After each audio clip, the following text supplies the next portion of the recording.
FEMA overseas direct investment, ODI बोलते हैं इसको शॉर्ट में। Overseas direct investment as the name suggest, बाहर हम इन्वेस्ट करने वाले हैं, एक इंडियन बाहर इन्वेस्टमेंट करने वाला है। ओके, तो इंट्रोडक्शन है, बेसिक डिफरेंस है between ECB, FDI and ODI. ECB external commercial borrowings, एक नॉन रेसिडेंट एक रेसिडेंट को लोन वगैरह देगा। एफडीआई फॉरेन डायरेक्ट इन्वेस्टमेंट होता है, जिसमें नॉन रेसिडेंट एक रेसिडेंट को इक्विटी देता है या उसके शेयर्स में इन्वेस्ट करता है। ओडीआई उल्टा है एफडीआई का।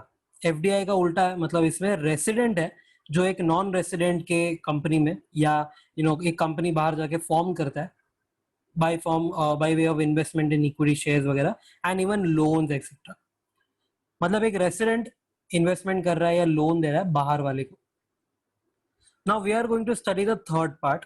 फर्स्ट वाला पार्ट ईसीबी के वीडियो में कवर हो गया है, FDI is not in syllabus. Okay, तो ओडीआई पढ़ते हैं, how can an Indian invest abroad and क्या क्या रूल्स है। उसके पहले रूल्स कहां पर लिखे हैं? Framework is section 6 of FEMA.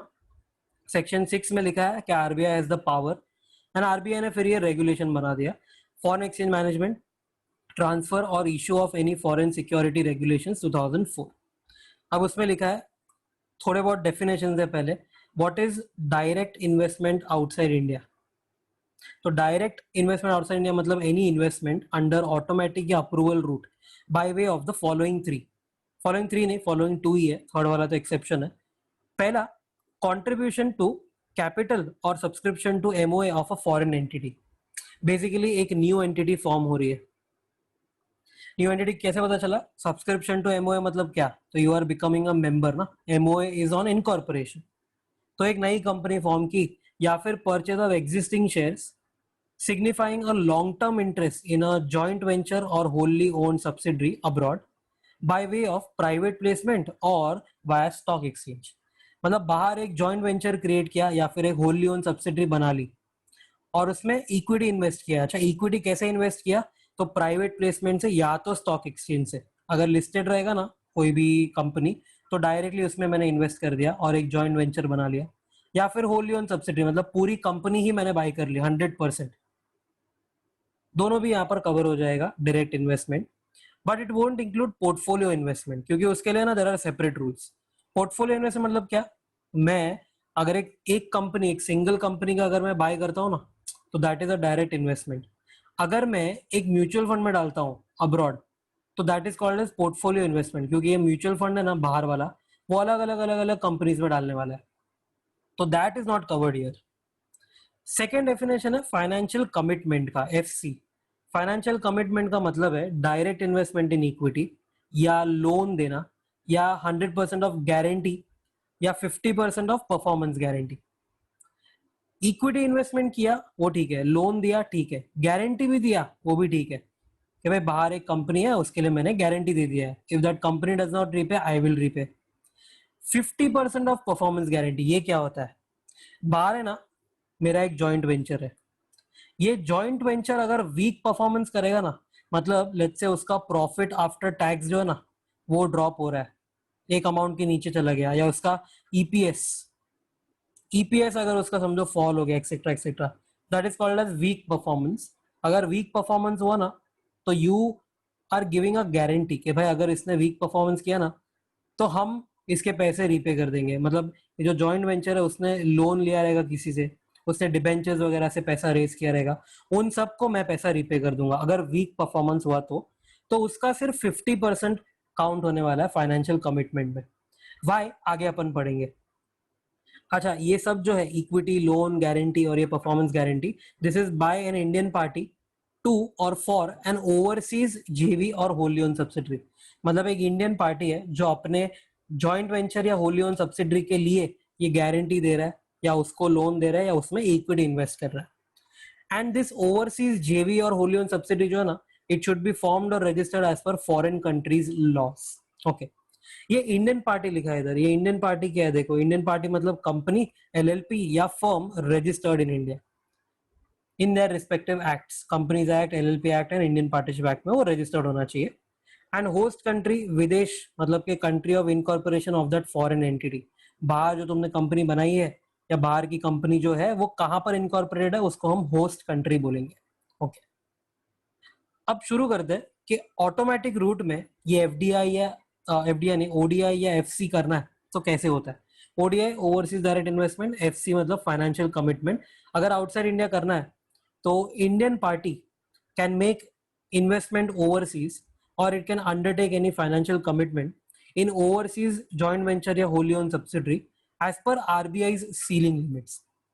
RBI ने सीलिंग लिमिट सेट किया है कि अगर आपको एफसी करना है ना, फाइनेंशियल कमिटमेंट, अपन ने अभी देखा डेफिनेशन, इसका मतलब इक्विटी इन्वेस्टमेंट, लोन देना, गारंटी देना एंड परफॉर्मेंस गारंटी रहेगा तो उसका सिर्फ 50% यहाँ पर काउंट करना।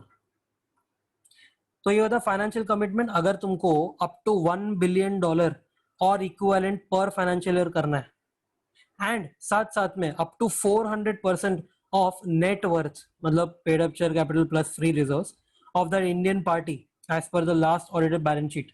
अगर ये करना है तो ऑटोमेटिक रूट में you can do it freely.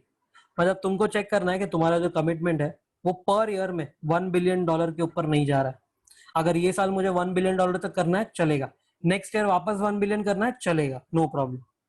Equivalent मतलब क्या, तो और कोई करेंसी में, ये तो डॉलर बोला है ना, और कोई करेंसी में भी चलेगा, कन्वर्ट मार लो उसको, वो लिमिट रहेगा। एंड मतलब कि सेकंड कंडीशन, पहला भी सेटिस्फाई करना है, सेकंड भी सेटिस्फाई करना है। सेकंड बोलता है कि up to 400% of your net worth तुम इन्वेस्ट कर पाओगे एंड नेटवर्थ मतलब paid up share capital plus free reserves, यहाँ पर सिक्योरिटीज प्रीमियम नहीं लेना है। अदरवाइज क्या रहेगा, आरबीआई का अप्रूवल नीडेड, मतलब इसमें से कोई भी एक कंडीशन फुलफिल नहीं किया ना, समझो फर्स्ट वाला फुलफिल नहीं किया सेकंड वाला किया तो आरबीआई का approval and vice versa. Example लिखा है यहाँ पर, अगर मैंने फाइनेंशियल कमिटमेंट देना है which is 300% of my net worth but amount है $2 बिलियन का, तो फिर आरबीआई का अप्रूवल लगेगा। मतलब ये दोनों first as well as second साथ में सेटिस्फाई करना है तो ऑटोमेटिक रूट चलेगा। जो टोटल एफसी का बात किया ना ऊपर, जो $1 बिलियन वगैरह तुम चेक करोगे, तो जो टोटल एफसी है it should B of all joint venture and Holi owned subsidiary abroad. मतलब ऐसा नहीं है कि अगर रिलायंस ने समझो बाहर एक एंटिटी खोली है तो वो एक एंटिटी को 1 बिलियन देगा, फिर दूसरी एंटिटी खोल के वापस इसको 1 बिलियन देगा, ऐसा नहीं है। ऑफ ऑल द जेवी और wholly owned subsidiary of yours abroad total तुमको लेना है। तो वो एफसी में क्या क्या काउंट होगा, तो 100% of equity share investment, CCPS investment compulsorily convertible preference share investment, loan amount तुमने दिया रहेगा उसका, गारंटी तुमने जो दिया रहेगा वो, एंड एक और है bank guarantee by a resident bank on behalf of a joint venture और wholly owned subsidiary backed by a collateral और counter guarantee by an Indian party. मतलब ये जो इंडियन पार्टी है ना वो डायरेक्टली गारंटी नहीं दे रहा है जेवी और होली ओन सब्सिडरी के लिए, वो गारंटी दे रहा है एक रेसिडेंट बैंक को एंड रेसिडेंट बैंक गारंटी दे रहा है ये जेवी और होली ओन सब्सिडरी के लिए। तो समझो एक बैंक ऑफ अमेरिका है, बैंक ऑफ अमेरिका ने ना इसको लोन दिया था अपने जॉइंट वेंचर को, अगर ये जॉइंट वेंचर पे नहीं कर पाया तो रेसिडेंट बैंक रीपे करेगा एंड रेसिडेंट बैंक को कौन पे करेगा, आईपी इंडियन पार्टी पे करेगा। या तो वो पे करेगा मतलब काउंटर गारंटी, या तो वो कुछ चीज कोलैटरल रख देगा, तो कोलैटरल चीज अब रेसिडेंट बैंक का हो जाएगा। तो ये भी काउंट होने वाला है फाइनेंशियल कमिटमेंट में, इसका भी 100% लेना। ये सबको ऐड कर दो, ये इक्विटी, सीसीपीएस, लोन, गारंटी, गारंटी, ये सबको ऐड कर दो, उसका 100% लो एंड परफॉर्मेंस गारंटी का 50% लो। ये सबका टोटल जो है ना वो चेक करो, ये सबका टोटल जो है ना it should be up to $1 billion and also it should be up to 400% of net worth of me. Me मतलब क्या, तो मैं इंडियन पार्टी हूँ तो मेरा नेटवर्थ 400%, ये करना है अपने को कैलकुलेट। अदर रिक्वायरमेंट्स क्या क्या है, अदर रिक्वायरमेंट्स है कि भाई ये जो इंडियन पार्टी है it must invest in the joint venture और wholly owned subsidiary only for activities that are permitted by the law of host country. अगर मैं यूएस में एक होली ओन सब्सिडरी कर रहा हूँ ना फॉर्म, तो यूएस में क्या इंडियंस ये स्पेसिफिक एक्टिविटी में इन्वेस्ट कर सकते हैं कि नहीं। जैसे इफ यू रिमेंबर, जब भी नॉन रेसिडेंट्स इंडिया में आके इन्वेस्ट करता है ना, तो अपना फेमा बोलता है कि ये लोग है ना चिट फंड में इन्वेस्ट नहीं कर पाएंगे, निधि कंपनी में इन्वेस्ट नहीं कर पाएंगे, एग्रीकल्चर एंड प्लांटेशन एक्टिविटी में इन्वेस्ट नहीं कर पाएंगे एक्सेट्रा। तो ये सब अलाउड नहीं था। वैसे ही यूएस में भी कोई लॉ रहेगा कि भाई इंडियंस यहाँ पर आके कुछ नहीं कर सकते इन्वेस्ट, तो यू हैव टू फॉलो कि कौन सा परमिटेड एक्टिविटी है जिसमें एक इंडियन बाहर यूएस में जाके इन्वेस्ट कर सके, तो you have to comply with that. एक इंडियन पार्टी जो इन्वेस्टमेंट करने वाला है, it should not be on RBI exporter caution list, it should not be on CIBIL defaulter list to the banking system, it should not be under investigation by the ED or any other authority. तो exporter के caution list में नहीं होना चाहिए, defaulter list में भी नहीं होना चाहिए, एंड इन्वेस्टिगेशन भी नहीं चालू होना चाहिए उसके ऊपर. फिर नेक्स्ट है, it must route all the transactions through one branch of authorized dealer bank designated by the Indian party. Indian party जब भी इन्वेस्टमेंट करता है ना, तो एक बैंक डेजिग्नेट करेगा, फॉर एग्जांपल HDFC, एंड उसका एक ब्रांच डेडिकेट करेगा. लेट्स से इसका ब्रांच है मुंबई फोर्ट, ये उसका ब्रांच है, तो यही ब्रांच से सारे ट्रांजैक्शन होंगे, चाहे वो इनफ्लो हो या आउटफ्लो हो. नेटवर्थ का जो लिमिट था 400% ऑफ नेटवर्थ जो था, वो वाला अप्लाई नहीं करना है दो केस में. If investment is made out of balance held in EEFC account, exchange earners foreign currency account of Indian party, or it is out of funds raised through ADR GDR. इसका मतलब क्या है समझो. EEFC तो easy है कि भाई मुझे है ना exchange earner foreign currency account जो है ना, उसमें ऑलरेडी डॉलर आया है, तो यही डॉलर में क्या करूंगा, बाहर जाके यूएस में इन्वेस्ट कर दूंगा, तो नेटवर्थ का सवाल ही पैदा नहीं होएगा. मतलब मेरे क्रेडिट वर्दीनेस पे तुमको डाउट नहीं जाना चाहिए. एंड व्हाट इज दिस, तो ये बहुत सही है. एक इंडियन पार्टी है, समझो उसको इन्वेस्टमेंट करने का है इन जेवी और wholly owned subsidiary abroad, dollar में इन्वेस्ट करने का, एंड उसने ना फंड रेजिंग किया है थ्रू एडीआर जीडीआर. तो अमेरिकन जो होता है ना, अमेरिकन से उसने फंड रेज किया एंड उनको एडीआर इशू किया. तो ऐसा रेजिंग किया, एडीआर इशू किया, अमेरिकन से डॉलर लिया, यही डॉलर वो क्या कर रहा है आगे जेवी या होली ओन सब्सिडरी में ही इन्वेस्ट कर रहा है. तो अगेन नेटवर्थ का कोई सवाल ही पैदा नहीं होता, क्योंकि बाहर से डॉलर लेके वही डॉलर मैंने इन्वेस्ट कर दिया है, तो मेरे क्रेडिट वर्दीनेस पे तुमको डाउट नहीं जाना चाहिए. बट हाँ, ये दोनों के लिए $1 बिलियन वाला लिमिट तो अप्लाई करना ही है. अगर वो एक्सीड करता है तो आरबीआई का अप्रूवल लगेगा. अब देखो 50% ऑफ परफॉर्मेंस गारंटी का क्या सीन है. तो today FC will include 50% of that performance guarantee. मतलब आज अगर मैं समझो गारंटी देता हूँ $1 मिलियन का परफॉर्मेंस गारंटी, तो आज जब भी मैं वो लिमिट चेक करूंगा ना, FC should be up to $1 billion, तो इसमें एफसी में मैं कौन सा काउंट करूंगा पता है, $0.5 मिलियन. क्यों? क्योंकि परफॉर्मेंस गारंटी मैंने $1 मिलियन का दिया है, बट उसका सिर्फ 50% काउंट करने का. ठीक है, तो ये कभी होएगा, ये टुडे होएगा. अच्छा, during the year of invocation, मतलब लेट्स से 2030 में इन्वोक हुआ. इन्वोक मतलब क्या, तो वही जॉइंट वेंचर ने ना वीकली परफॉर्म किया, और अब मुझे है ना वो गारंटी पे करना पड़ रहा है $1 मिलियन. तो अगर 2030 में if the outflow of the amount is breaching the foreign commitment या फाइनेंशियल कमिटमेंट का limit of 2030, then RBI approval will be needed. इसका मतलब क्या है पता है, आउटफ्लो होने वाला है कितने का, $1 मिलियन का. कभी होने वाला है 2030 वाले साल में फॉर एग्जाम्पल. तो 2030 में क्या वो 1 बिलियन वाला रूल रहेगा, ये वाला नहीं. 2030 में let's say for example there is a limit, समझो बहुत कम हो गया, let's say there is a limit of only $1 lakh. अब 2030 में अगर लिमिट $1 लाख है, तुमको 1 मिलियन पे करना है, तो आरबीआई का अप्रूवल लगेगा ना. तो इसके लिए दोनों टाइम पे चेक हो रहा है. मतलब जब भी तुमने गारंटी दिया ना, तभी 50% चेक करो, एंड जब भी वो इन्वोक होएगा ना, तभी भी तुमको ये लिमिट चेक करने का है.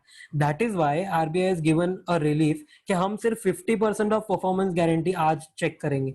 मतलब तुमको पूरा का पूरा आज लिमिट में नहीं डालना है, सिर्फ 50% डाल दो, क्योंकि जब भी तुम पे करोगे ना, इन्वोक करोगे ना, तभी भी हम उसको चेक करने वाले. ओके, फिर नेक्स्ट है प्रोसेस, कैसे ये इन्वेस्टमेंट होने वाला है. तो सिंपल है, इंडियन पार्टी है ना, एक फॉर्म ओडीआई भरेगा along with documents and disclosures. ये जाएगा ऑथराइज डीलर के पास. सिंपल, खत्म हो गया, इतना ही प्रोसेस था. एंड अगर इंडियन पार्टी को if it wants to invest through SPV, special purpose vehicle, in that JV और होली ओन सब्सिडरी, तो भी अलाउड है, if it does not appear on RBI caution list, CIBIL defaulter list, या no investigation is on by the enforcement directorate. तो ये जो Indian party है ना, बेसिकली इसका क्लीन रिकॉर्ड होना चाहिए, तो ही वो एसपीवी क्रिएट करके आगे इन्वेस्टमेंट करेगा. व्हाट इज एसपीवी, तो बेसिकली एक इन्वेस्टमेंट कंपनी बनाएगा ये, सिर्फ यही पर्पस के लिए कि वो आगे जाके इन्वेस्टमेंट करेगा अलग अलग कंपनी में, तो ये भी चलेगा. तो अप्रूवल रूट का क्या सीन है, अप्रूवल रूट का सीन सिंपल है. एक इंडियन पार्टी फॉर्म ओडीआई भरेगा, डॉक्यूमेंट्स देगा किसको, एडी कैटवन बैंक को, वो आगे फॉरवर्ड करेगा आरबीआई को. आरबीआई कभी अप्रूव करेगा, it will approve only after considering viability of that JV और wholly owned subsidiary outside India. मतलब क्या ये वायबल है, क्या ये फीजिबल है, क्या ये प्रॉफिटेबल होने वाला है वगैरह। Business track record, experience, expertise, financial position. तो अगर रिलायंस इंडस्ट्रीज का मुकेश अंबानी कर रहा है ना इन्वेस्ट, तो कोई बात नहीं, दिक्कत नहीं है। बट अगर अनिल अंबानी है तो अरे हाँ दिक्कत हो जाएगी, आरबीआई मे नॉट अप्रूव।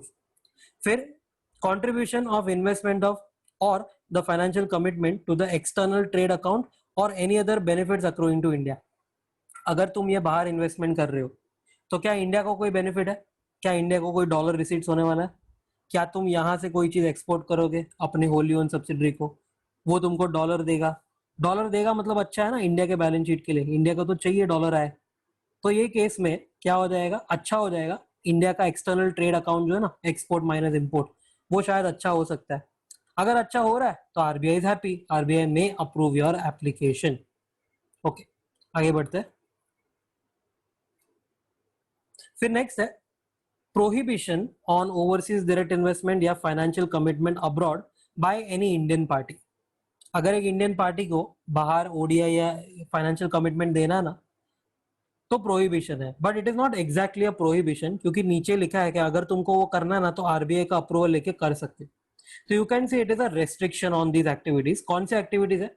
तो you can't invest in any foreign entity engaged in real estate और बैंकिंग बिजनेस।